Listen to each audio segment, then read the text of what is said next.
Hello dear students, achievement academy में आपका स्वागत है। आज डिटर्मिनेंट का पार्ट 4। इस वीडियो में आपको त्रिभुज का क्षेत्रफल कहने मतलब त्रिभुज का क्षेत्रफल जो है डिटर्मिनेंट रूप में त्रिभुज का क्षेत्रफल क्या होता है और उससे संबंधित जो है क्वेश्चन को कैसे बनाया जाता है डिटर्मिनेंट के रूप में। जैसे आप लोग 10th क्लास में पहले पढ़ चुके होंगे कि त्रिभुज का क्षेत्रफल कैसे निकाला जाता है जब उसका शीर्ष दिया रहता है। तो यहाँ इसमें भी वही पढ़ना है कि सारणिक रूप में त्रिभुज का क्षेत्रफल मतलब सारणिक की सहायता से जो है त्रिभुज का क्षेत्रफल कैसे निकालेंगे उसके बारे में इसमें पढ़ेंगे।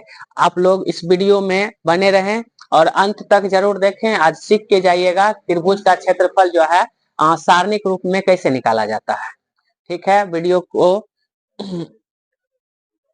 और दोस्तों के साथ शेयर भी करना है वीडियो को, जिससे आप भी पढ़ें और दोस्त को भी फायदा हो। देखिए जैसे है सारणिक रूप में त्रिभुज का क्षेत्रफल क्या होता है 1/2 x1 x2 x3 y1 y2 y3 और 1 ये त्रिभुज का क्या होता है क्षेत्रफल। और जहां x1 y1 पहले शीर्ष हैं और x2 y2 त्रिभुज के दूसरे शीर्ष और x3 y3 त्रिभुज के तीसरे शीर्ष हैं।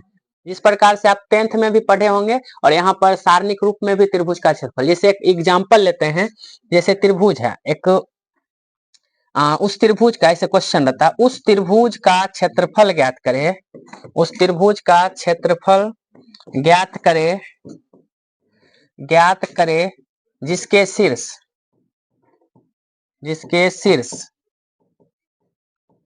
मान लीजिए पहला है 6,0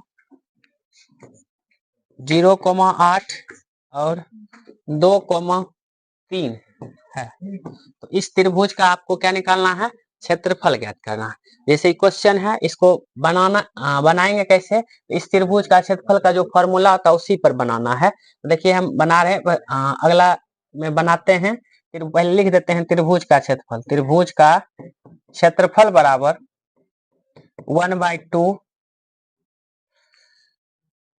यहाँ पहला है x1 y1 तो यहाँ लिखेंगे 6 0, उसके बाद है 0 8 तो यहाँ 0 और 8 लिखेंगे, और ये है 2 और 3 और ये है 1 1 1।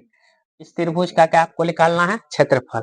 इसी चीज को जो है अगले पेज में बनाते हैं।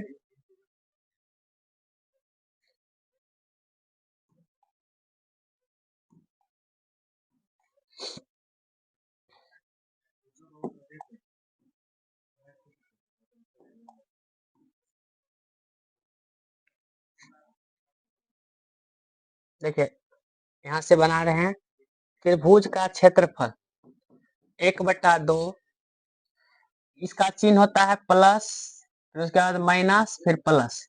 तो इसके अनुदिश हम प्रसरण कर रहे हैं, मतलब इसके अनुदिश हल कर रहे हैं।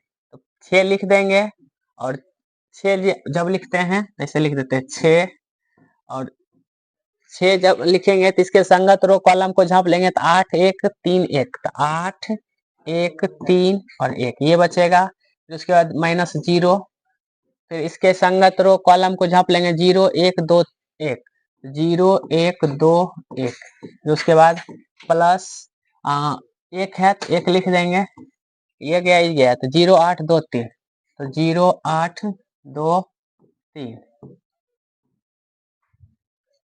लिखेंगे 1/2, यहाँ 6 लिख देंगे ब्रैकेट 8 एकम 8 माइनस 3 एकम 3, फिर माइनस 0 इंटू 0 के x गुना करेंगे तो 0 माइनस 2, फिर प्लस 1, 0 3 से गुना करेंगे 0 माइनस 8 दूनी 16,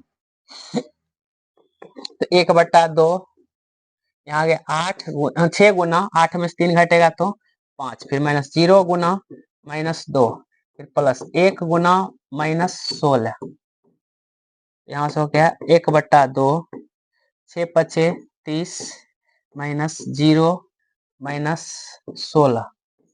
अब 30 में से 16 घट जाएगा तो 1/2 और गुना 30 में 16 घटे जाएगा 14 बचेगा, और इसको मल्टीप्लाई कर देंगे तो मतलब काट देंगे 7 से, तो 7 वर्ग इकाई यही हुआ इसका त्रिभुज का क्षेत्रफल। इसी प्रकार से जो है जितना भी क्वेश्चन डिटर्मिनेंट का दिया रहेगा आप इस पर बैठा देंगे। पहला बिंदु को यहाँ लिखेंगे x1 y1, यहाँ पर लिखेंगे x2 y2 और यहाँ लिखेंगे x3 y3 और इसको लिखकर और लास्ट में एक एक लिखकर उसके बाद चाहे इधर से निकालिए चाहे इधर से निकालिए, किसी भी चाहे R1 के अनुदिश हो चाहे R2 या R3 के अनुदिश या C1 C2 C3 किसी के भी अनुदिश प्रसरण करेंगे, उसमें जो उसका मान आएगा वही उसका क्या होगा, त्रिभुज का क्षेत्रफल होगा। तो उम्मीद करते हैं ये अच्छे से समझ गए होंगे। अगर समझ गए होंगे तो एक लाइक और कमेंट बनता है, तो आप लोग लाइक और कमेंट जरूर करें। एक और क्वेश्चन का जो है आप लोग को बता देते हैं कि एक और क्वेश्चन को किस प्रकार से इसको बनाएंगे, आपको आपका रिवीजन भी हो जाएगा इसमें। जैसे मान लीजिए एक शीर्ष है, एक त्रिभुज है, इसके शीर्ष है, पहला है मान लीजिए 2 3, फिर है 4 5 और एक है 7 और 8, ये दिया हुआ है। इसका क्षेत्रफल निकालना, तो लिखेंगे त्रिभुज का क्षेत्रफल बराबर 1/2 डिटर्मिनेंट ऑफ, पहले बिंदु को यहाँ लिखेंगे 2 3, उसके बाद लिखेंगे 4 5, फिर 7 8 और लास्ट में लिखना 1 1 1/2, इसका प्लस फिर माइनस फिर प्लस, यहाँ लिख देंगे 2, ये 5 1 8 1, इसके बाद -3, ये 4 1 7 1 4 1 7 1, उसके बाद 1, ये 4 5 7 8 4 5 7 और 8 और इसका फिर मान निकाल देंगे 1/2, ये 2 हो गया, 5 एकम 5 8 एकम 8, फिर -3 इंटू 4 एकम 4 -7, फिर +1 इंटू 8 चौक 32 -7 बचे 35।